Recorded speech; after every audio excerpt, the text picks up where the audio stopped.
Hello everyone. आज का जो हमारा टॉपिक है वो है वाटरफॉल मॉडल। ये वाटरफॉल मॉडल का फेज है। जैसे पहला स्टेज होता है रिक्वायरमेंट एनालिसिस, उसके बाद होता है system design, third step is implementation, fourth step is testing, fifth step is deployment and the last and final stage is maintenance. So what is waterfall model? The waterfall model is a SDLC model. So it is a software development methodology that is often used in the development of the large scale software project. ये large scale software project develop करने के लिए काम आता है, जहाँ पे हम लोग it is a linear sequential approach where progress flow steadily downward like a waterfall through the phase of requirement gathering, design, implementation, testing, deployment and maintenance.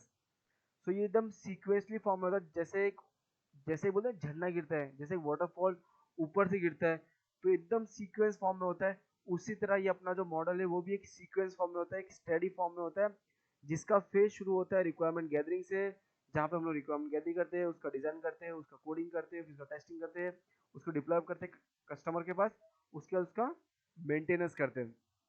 So requirement gathering में करते हैं in this phase where the requirement of the project are identified and document. जहाँ पे हम लोग क्या करते हैं, जो रिक्वायरमेंट है, जो कस्टमर की जो रिक्वायरमेंट है उसको सब गैदर करके, उसको आइडेंटिफाई करके एक डॉक्यूमेंट बनाते हैं। उसके बाद this phase involve gathering information about the problem of the software it's mean to solve, who will use it and what feature is it should have। ये सब चीजें हम लोग उसके अंदर देखते हैं कि क्या क्या उसको कौन यूज करने वाला है, उसके फीचर्स क्या होने चाहिए। हर एक पर्सपेक्टिव को हम लोग यहाँ पे चेक करके रिक्वायरमेंट गैदरिंग करेंगे। उसके बाद design, in this phase the software design is develop based on the requirement gathering in the first phase. जो फर्स्ट फेज को देख के रिक्वायरमेंट गैदरिंग की फेज को देख के हम लोग उसका डिजाइन करने वाले हैं। सो डिजाइन में हम लोग क्या क्या होगा, एक हाई लेवल आर्किटेक्चर में डिजाइन करेंगे, एक डिटेल डिजाइन करेंगे and a plan of the implementation.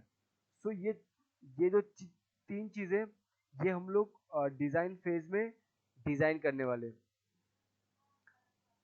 और उसके बाद क्या था, इम्प्लीमेंटेशन।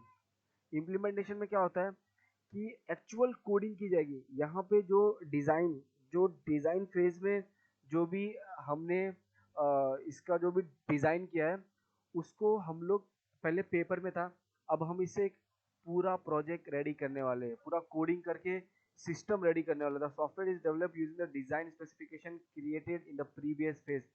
जो भी प्रीवियस फेज से लेके हम यहाँ पे कोडिंग करने वाले, कोडिंग करके हम अपना प्रोडक्ट रेडी रेडी करने वाले हैं। और उसके बाद जैसे ही सॉफ्टवेयर रेडी हुआ, उसके बाद हम लोग टेस्टिंग, उसमें टेस्टिंग करने वाले हैं, हर तरह की testing, functional testing, non functional testing, unit integration, system acceptance, हर एक टेस्टिंग करके हम उस सॉफ्टवेयर को चेक करने वाले हैं। और उसके बाद हम उसे डिप्लॉय करने वाले कस्टमर के पास। डिप्लॉय करना मतलब जब प्रोडक्ट रेडी हो गया, जब उसका फंक्शनल नॉन फंक्शनल टेस्टिंग सारी चीज़ें हो गई, उसके बाद हम उसे कस्टमर को देने वाले। जब हम कस्टमर को देते हैं तो उसे कहते हैं डिप्लॉयमेंट।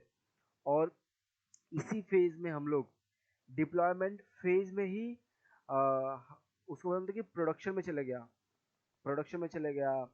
और उसके बाद जब कस्टमर यूज करेगा, उसके बाद आएगा maintenance. One the software has been tested and delivered to the customer, it's enter the maintenance phase. During this phase any bug or issue discover are fix and update and modification are made as needed. यहाँ पे कुछ भी जो चीज़ें होगी, वो चीज़ें यहाँ पे मॉडिफिकेशन हो जाएगी, या फिर कुछ नया एनहांसमेंट करना होगा आ, वो भी कर सकते हैं, या फिर कुछ मॉडिफिकेशन करना है तो भी कर सकते हैं, जैसे क्लाइंट की रिक्वायरमेंट रहेगी, यहाँ पे वो सब चीज़ें होती है।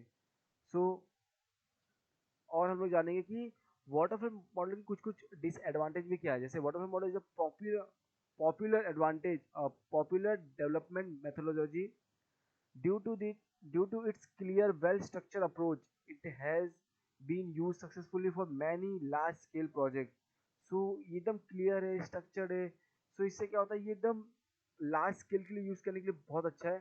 However it can be inflexible and change in the requirement or design can be difficult to incorporate once a phase has been completed. So यहाँ पे ये inflexible हो सकता है, कुछ चेंज नहीं हो सकती है अगर कुछ रिक्वायरमेंट हो गया। Design can be difficult incorporate to one the phase.